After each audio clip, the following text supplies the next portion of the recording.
Hello everybody and welcome back to the Dark Red Gaming Club.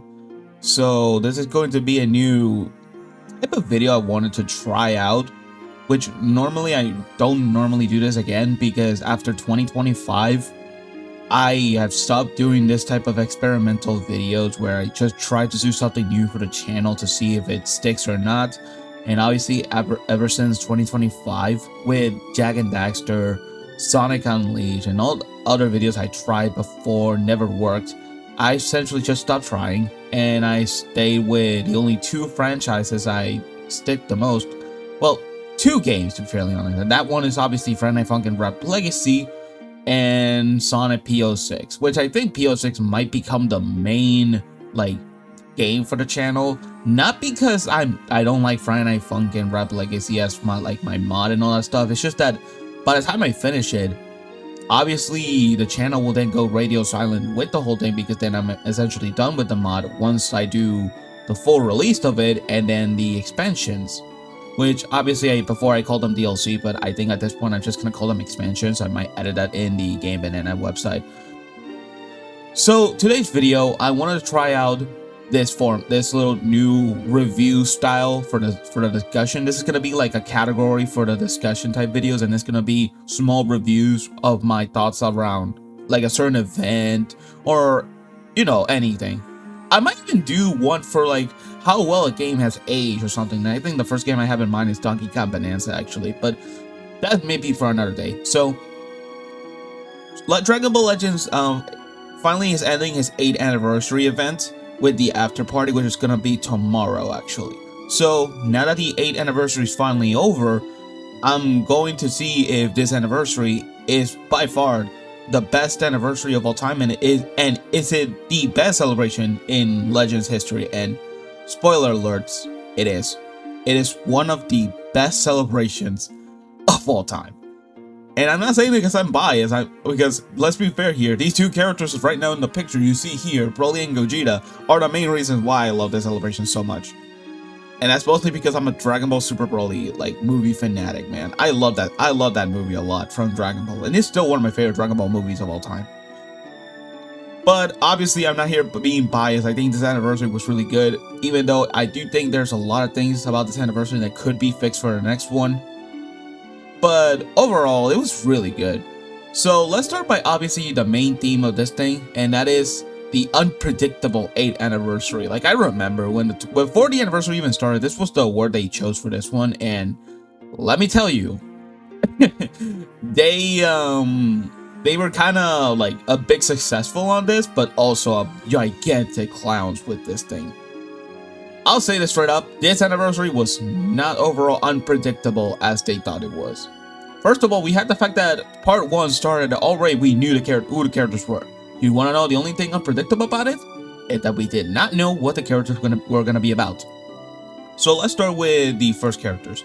Okay, so let's start with Ultra Gogeta Blue. Red Gogeta Blue was a shock for me. I remember when the reveals and stuff happened, and they did like that little singing with the song Blizzard. I thought it was really cool. I loved it. I like the song, even though I do prefer other versions, like the fan-made ones that I have heard before. I don't know, man. There's just something about the fan-made ones that I just liked a lot. But when then they showed Ultra Gogeta Blue's ink animation, and I was like, what the hell? Ultra Gogeta Blue after the 2022 version? And not just that, it's just almost the same character. Because this character, let's just look aesthetically. Aesthetically, he's almost the same. He is in Super Saiyan before transforming to Super Saiyan Blue, and he does some sort of flip animation and all that stuff to then transform. And looks at the screen with a smile, and that's the same one that Ultra Gogeta Blue from the purple one does. Just obviously different, obviously. But then this character has a lot of things about it that is unique. First of all, we had a new mechanic that he brings to the table, and that's the Stardust Fall. How this works is that there's essentially an active gauge around the health bar of Gogeta, where once he clicks it, once it's full, you can click it, and Gogeta will do an animation to start up the attack. And once he does, he shatters the dimension, does Stardust Fall, and he does a lot of damage and transfers a lot of that damage to the enemy's team. To like it's like an AoE damage. And I remember when the anniversary started and I wanted, I said it for the day one. I said this day one. Well, obviously not on social media or anything. I said this to myself.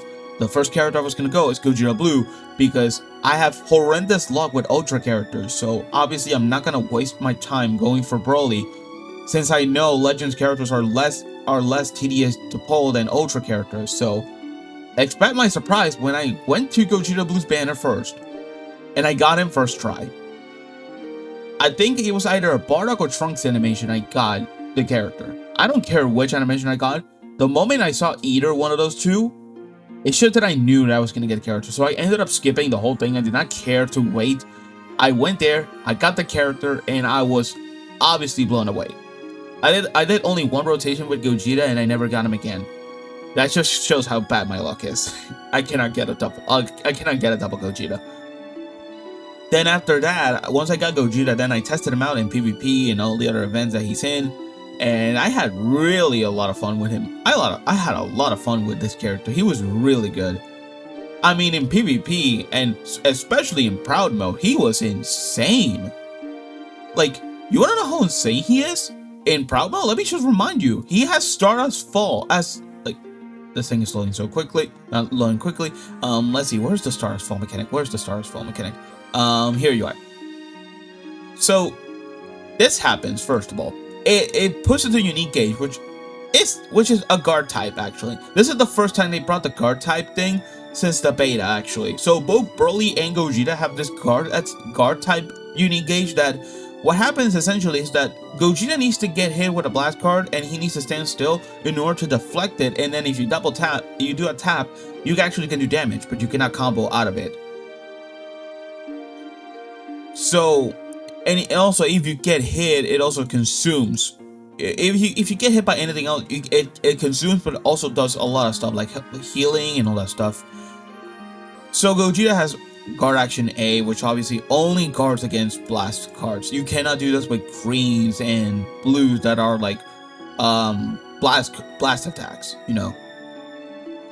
But this thing was stupid. The Stardust Fall thing was so stupid. You wanna know why?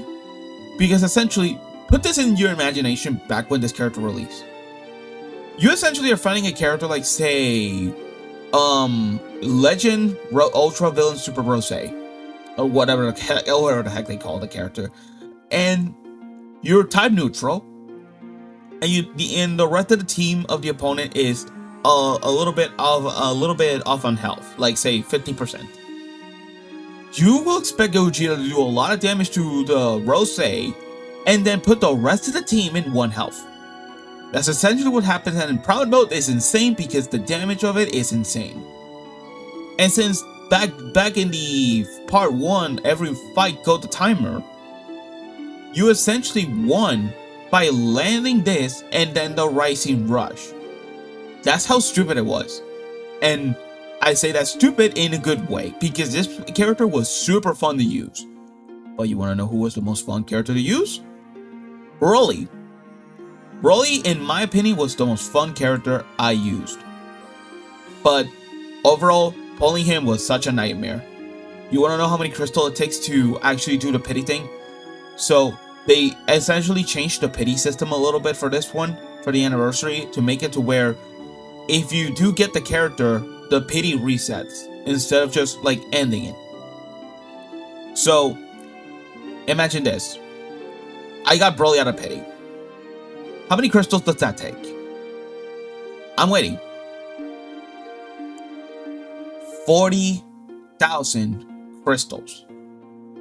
I got so many crystals throughout this anniversary, and almost all of it went to Broly. And I got Broly out of pity in the end. It did not matter how many times I summoned, it did not matter what animations I got, I could not pull Broly. You know who I could pull? The Broly, Paragism Broly Assist. And Sheila, but let's be fair, I don't care about supporters. And imagine my shock when I got another 1,000 crystals with me again.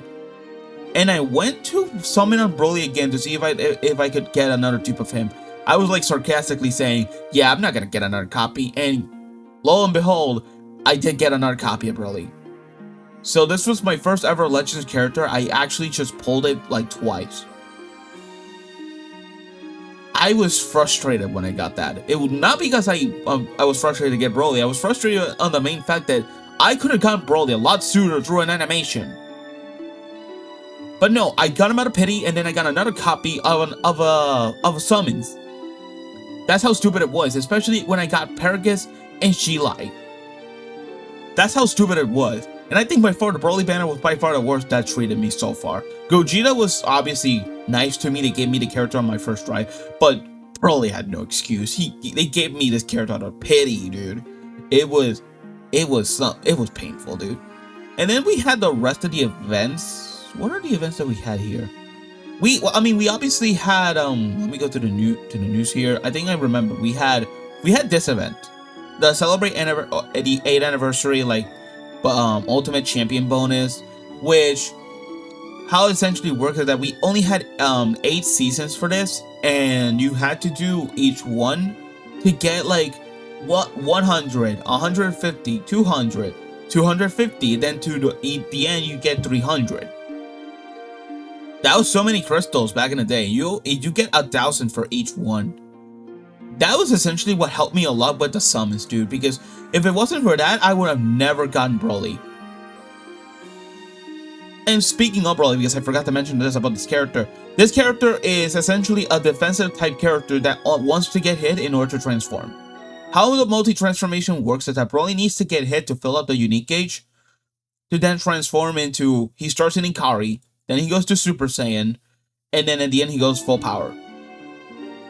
And then once in full power, he gets the new guard type mechanic, which his is type B, where essentially he blocks every strike and blast, and he does damage with it.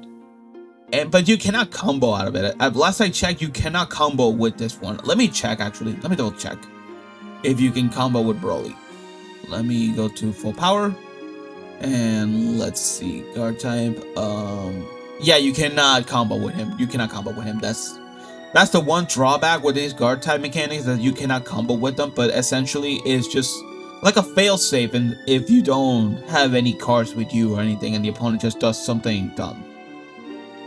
Broly was insane, to be fairly honest. I think overall, when using him, I really had so much fun just having the opponent be a bit paranoid on the fact that if they hit Broly when the unique gauge is full, he'll transform and blast them away with the blue card. So you start with Ikari Broly, and I'm something just let Broly get hit to fill up the unique gauge, and then I switch to another character, and then just wait for a moment where I switch to Broly, the opponent attacks, and essentially just let the opponent let Broly transform. That's like the fun part with this character, but I did wish that there was another way to make Broly transform with maybe a drawback, where say Broly, when transformed with a unique gauge and gets hit, he does a knockback, but if he does it with like an action gauge or something, he doesn't get the knockback. That essentially could have been very like balanced in a way, where if you want to use the transformation as like a AoE, like a knockback, then you can use it. But if you want to just go to full power already, then you can just hit the action gauge and that be it. But you won't get the AoE. So essentially, that's how Broly works. Like, you need to get hit in order to transform, but the more he transforms, the powerful he gets. Once he goes to full power, that's essentially when he becomes a little monster. His blue card hits so hard and also destroyed the enemy cards. His damage was insane and still is insane, because how much damage does he do? Oh my god. But I'll be fair here, I never got full power Broly a lot. I only stayed in Super Saiyan, that's it. Mostly because every opponent I face is so scared to transform Broly again. And I think that's the fun part with Broly as a character. Like, this character, whenever you see him, well, in part 1, let's just say, nowadays this character is easy to kill at this point. But back in part 1, every time you saw this character, you were in a panic, because you knew that you could not let Broly transform. That's why a lot of people adapted the strategy of not letting Broly transform and trying to essentially just get rid of his endurance and then just kill him by there. But the problem came with that strategy. Obviously, came from the fact that Broly did so much damage, and also Gogeta as well. If you had him alongside Broly, essentially, the opponent won off a damage in timer.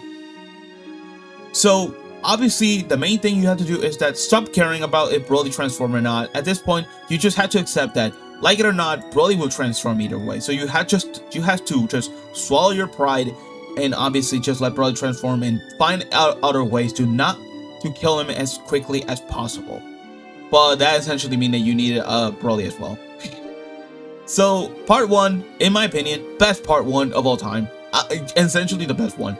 I know a lot of people are gonna mention the 6th anniversary with Fusion Gogeta and Fusion Vegeta. I know, I even screamed when I saw that for the first time, but essentially this thing is crazier than that.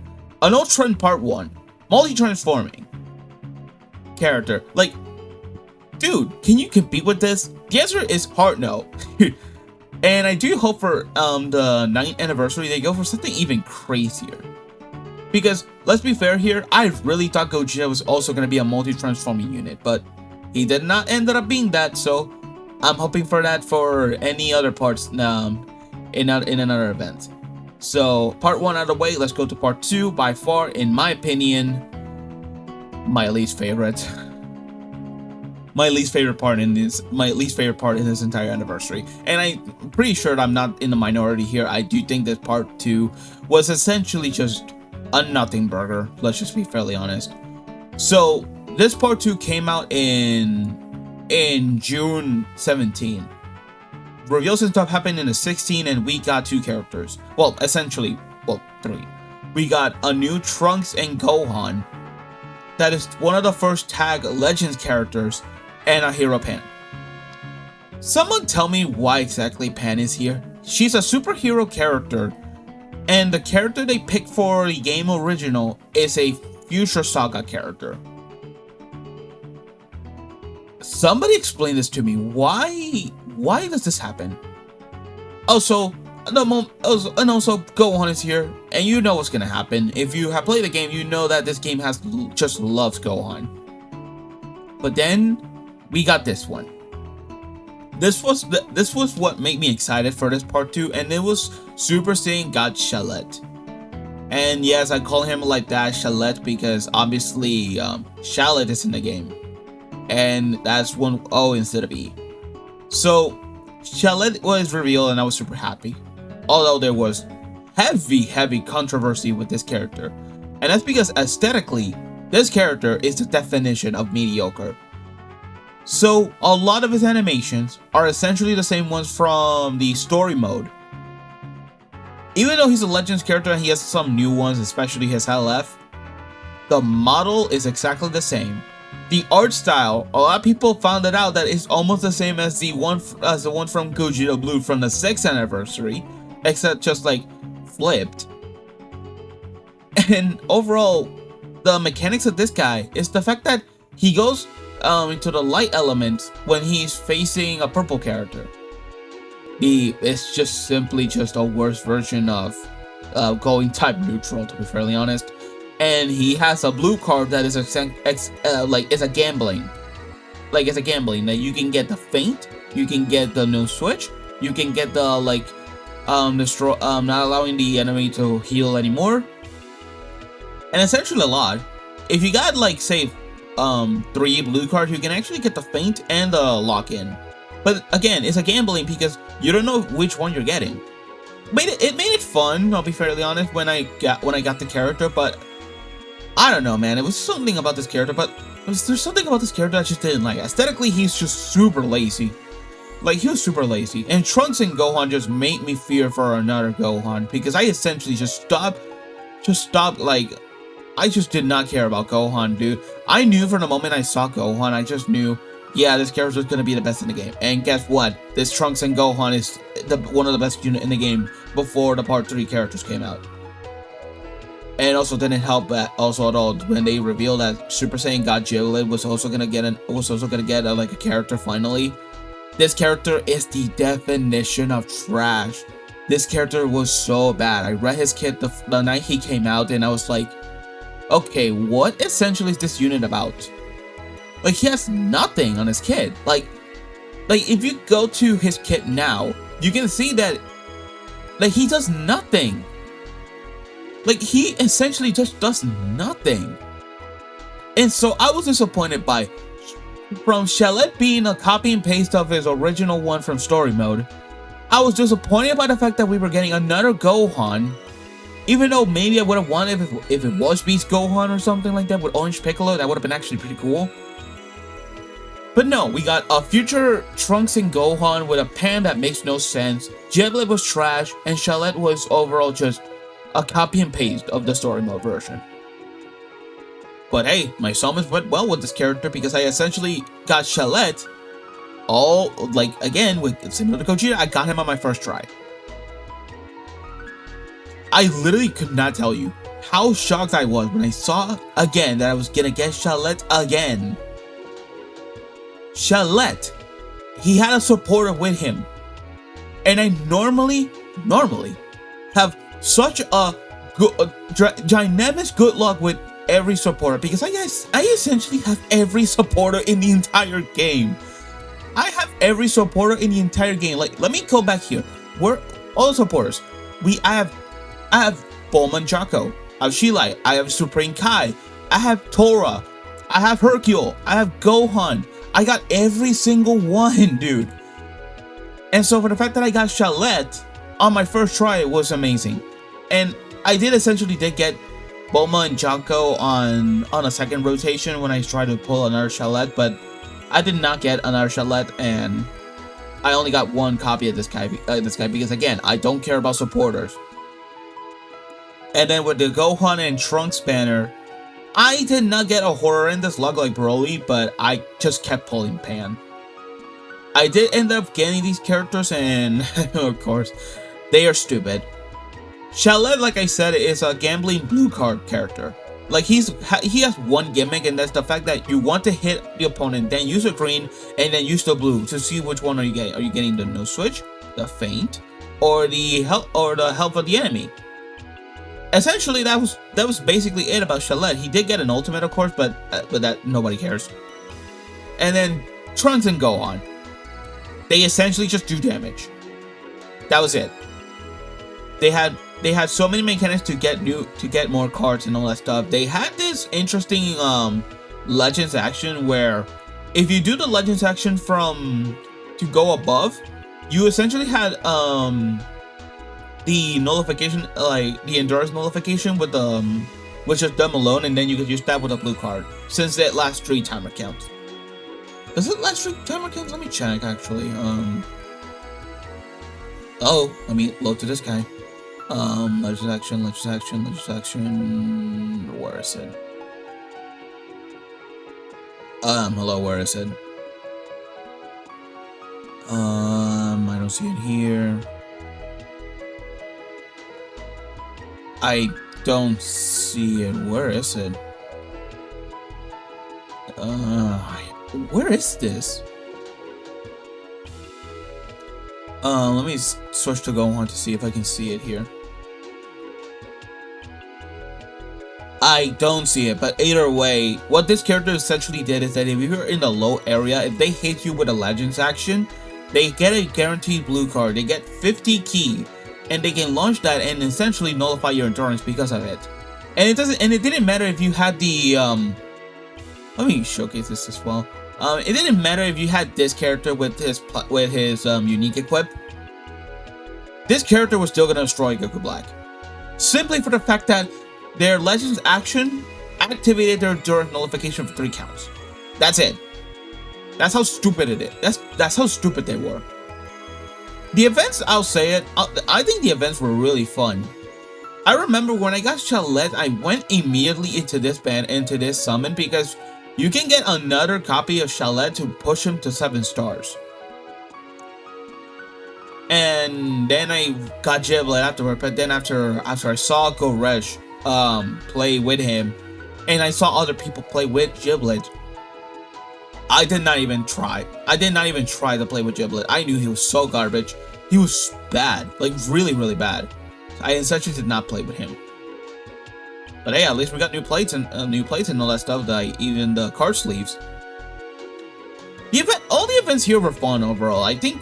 Oh yeah, I forgot as well that there was this little story mode, since essentially this character is like a game's original character, because this part 2, the theme of this one was game's original. This Trunks is actually from the one that defeated Cell after returning to the future after the defeat of Cell with Super Saiyan 2 Gohan, and this Gohan is actually from before he died to the androids. So essentially, this was a game original character, and the story mode, this one was just them fighting Cell. Perfect Cell, to be fairly honest. I don't know. I don't know how these two characters, who essentially are weaker than Perfect Cell, were able to defeat him. Even this guy, just power-wise. These two together, it doesn't matter. They were not gonna beat Cell at all. So yeah, also there was this little event. Actually, this event was not that bad. So essentially what this is was spend to receive. So it means that any summon you did with some of the characters, you have to do like 5 summons for this one to get like a to get a receive, and you receive a lot of chrono crystals. I mean, not as much as you spend. Like say for example with Chalet, you need to spend at least 5,000 crystals in order to get the full like the full thing here, which you essentially did not get a lot, but hey, it was good. And also goes the same for this one, and also for Vegeta and Broly as well. So yeah, essentially part 2 was just overall fine. I did not like Chalet in terms of aesthetics, but kit-wise, he was actually not that bad. He was also a ginormously good partner for Gogeta Blue. And then these guys were just stupid. Like Trunks and Gohan were just essentially stupid. Pan was overall just good, but not overall like a character you would want to use. I think you will only want to use Pan if you wanted to juice up a character, like say this character again. But that's around it for part 2, and then the dreaded time for me, it was part 3. I was hyped for part 3 the most, because obviously when it comes to overall anniversaries, part 3 is essentially the most important part in the entire anniversary or any other celebrations. Because you start with part 1 that is supposed to set the tone for the whole like celebration. And if you get it right, then part 3 needs to also get it right. Part 2 can just be whatever. But this one needed to hit, and let me tell you, it hit. We got our first ever Ultra Tag unit, which is Ultra Super Saiyan 3 Goku and Super Saiyan 2 Vegeta from the Buu Saga, and essentially is the Buu Duo 2.0. Why? Because this character has a new mechanic where it's the preparation mode, but they do it with the Spirit Bomb. And they have 2 phases with this one. The first phase, obviously, that you need to charge up the Spirit Bomb a little bit to then activate the stage 2, where now everything goes on a timer with the opponent and you, where essentially if you manage to go all the way without dying, Goku launches the Spirit Bomb, and it does so much damage, and it also has a KO prevention, meaning that Ultra Namek Super Saiyan Goku, every revival character that ever existed, and every indestructible character will get killed by the Spirit Bomb no matter what. You know how insane that sounds? A character that can stop second life mechanics is stupid. And I do remember that it was a little bit tough to get this character, but I did essentially got them. In the end, I think I got them under maybe a 3rd rotation and all that stuff, but I was so happy I finally got the character. So obviously I used them. I still am using them to this very day, and yeah, their Spirit Bomb is stupid. Also, aesthetically, this is one of the best looking characters of all time. Like, dude, Goku looks good, Vegeta looks good. The ink animation is one of my favorites of all time, especially when they do the eye thing. It was so cool, man. I also love how this made me go back to actually YouTube and watch Dragon Ball Z Kakarot the game, to see this kind of moment where Goku's fighting Kid Buu and all that stuff. And essentially I have a lot of nostalgia now. with Dragon Ball Z Kakarot. I'm actually even playing it on my Nintendo Switch too. Actually, I really want to get the PC version, but either way, I had a lot of fun with this character, and the events went alongside this character. Well, I'll say it was underwhelming a little bit, but not horrible. I mean, we now got the like the raids that we're doing. Where's that little special raid? Where is it? Here you are. This raid, the Thanks for 8 Years final raid, where you essentially fought every fusion character. You fought Gogeta Blue, you fought Super Saiyan 4 Gogeta, Super Vegeta, Super Gogeta, Base Gogeta, and then obviously Yellow Vegeta. Okay, pause for a moment. Where's this guy's Senkai? Seriously, I've been waiting for a Senkai of this character since forever. Where is it? I'm waiting. I've been waiting for this for so many years. Where is the Senkai for this character? He essentially needs a new kit. He essentially needs a new one. Oh my god. But yeah, that's essentially it.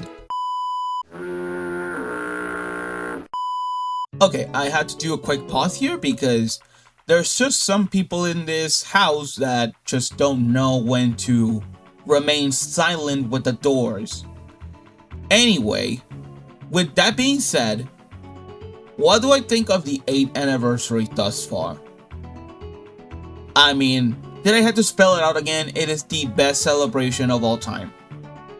The rewards were good. PvP was fun. Well, not a lot for part 1. Essentially, it was going to timer. That was so annoying. The unique equips were good. The Senkai selections were good. Even though I do think Bardock and... Well, oh yeah, I forgot about this. I think we only got, how many Senkais we got?